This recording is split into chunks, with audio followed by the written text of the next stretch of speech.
In a new sit-down interview with Tucker Carlson, RFK Jr. broke down how U.S. funding of bioweapons development overseas actually works. Let's listen. Now, when you do bioweapons development, every bioweapon needs a vaccine. So you develop them side by side. Because in 100% of the cases, when you deploy a bioweapon, there's blowback. Your side also gets sick.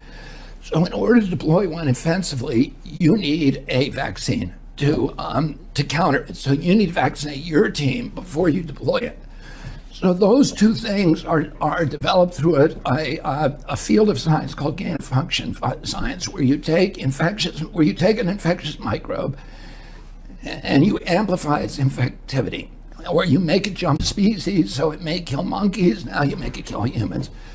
And you adopt it that way, and there's all kinds of methods, and then you make it immune to antibiotics and to therapeutic drugs and to other therapies. So it's actually the inverse of medicine. For 2,800 years since Hippocrates, doctors have been trying to figure out how to make microbes less infectious and less deadly, and developed antibiotics and therapeutics to do that. Well, the guys who are involved in this, there's 36,000 what are called life scientists, but they're actually death scientists, who are now employed full-time in developing, microbes that can be used to kill people. The claim that Ukraine has U.S. biolabs has been denounced as a conspiracy theory.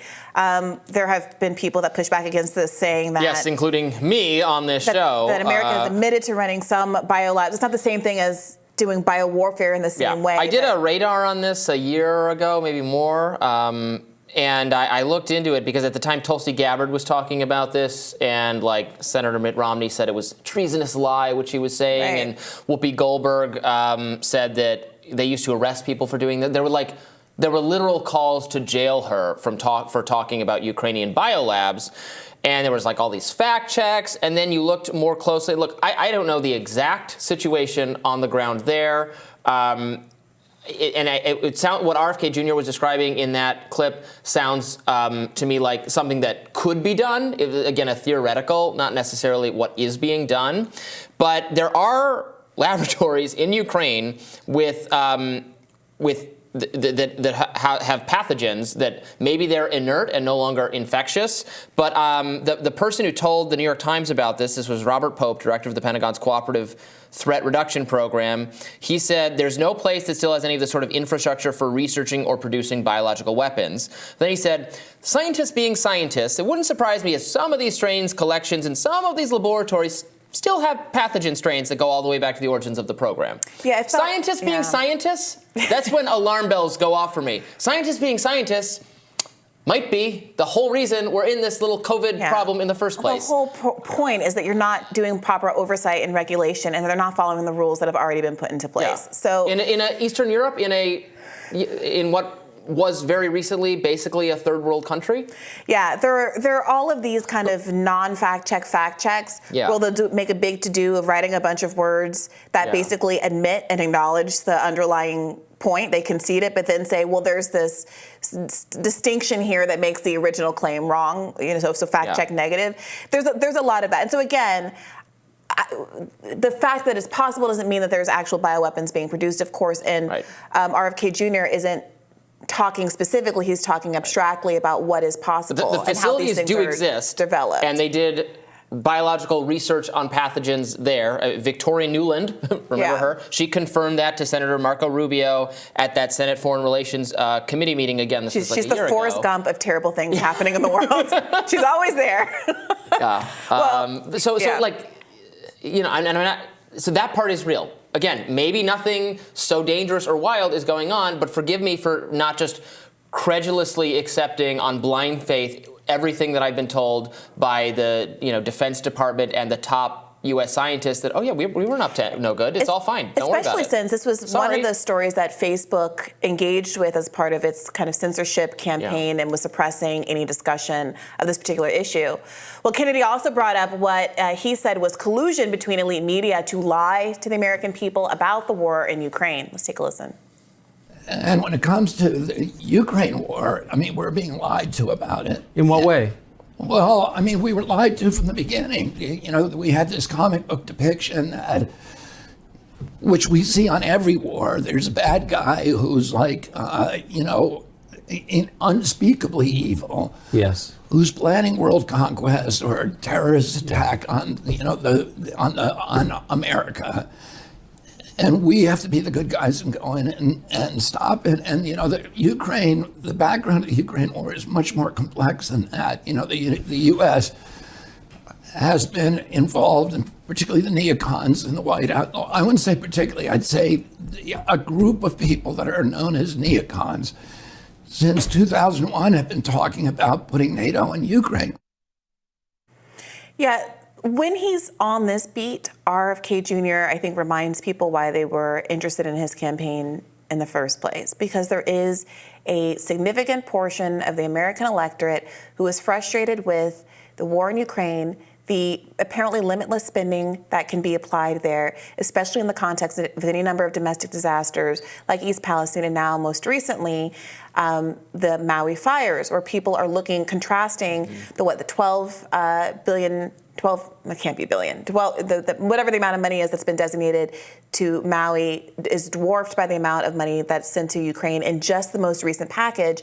And Biden trying to they attach get another $20 billion, another $50 billion every couple of weeks. Right, and they're attaching the Maui aid to this new request for Ukrainian aid, which seems to be really highlighting the contrast between how much willingness there is for foreign aid versus domestic. So this is his sweet spot. I'm not sure why he's gone on some of these other frolics and detours of late.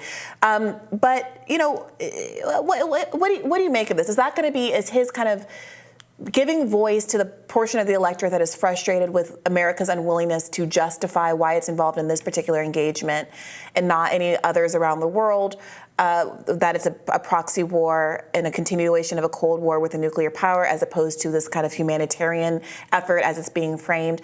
Is that going to be enough to get him to regain some of the voter share that he's lost in recent weeks? I mean, he's absolutely correct to point out how a failed U.S. foreign policy for the last 20 years has led to this moment where Russia invaded Ukraine. That is not to let Russia off from being, Vladimir Putin off from being blamed for having done this horrible anti-humanitarian, disastrous thing. And RFK Jr. doesn't shy away from saying that when asked about it. So I think I like how he actually discusses Ukraine and gives the proper context, but saying this is very bad and this is Putin's fault, but we can't overlook the foreign policy mistakes we made that from the Democratic, Republican administrations, the Clinton, Bush, Obama, et cetera, all made to get us to this point.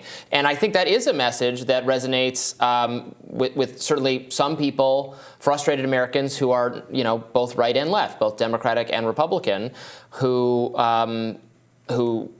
are always out of step with, or rather the establishment is out of step with them. The neoconservative continuation of governance in our kind of foreign policy making sector in the federal government has just long been invested in nation building and invasion and restructuring and involvement in a way that the American people were never as sold on. There was a moment of the post 9/11 kind of patriotic fervor where there was some buy-in that we should do this, but the American people, in their wisdom, saw that this was a fool's errand, that what we were doing in Iraq and Afghanistan was a fool's errand long before anyone in power in either party admitted it. Yeah.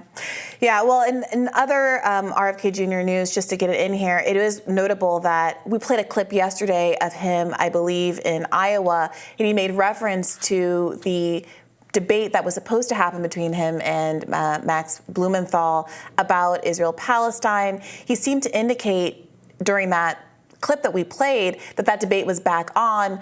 Max Blumenthal took to Twitter yesterday explaining that he has not heard anything about that, saying at the Iowa State Fair, Robert Kennedy Jr. told reporters he's debating me on Israel-Palestine, quote, in a few weeks. I've heard nothing from him or his team about these plans, and his comms director previously told me it's not happening. Hopefully they'll clarify it soon. So hopefully we will get some more on that particular issue as well. More Rising for you right after this.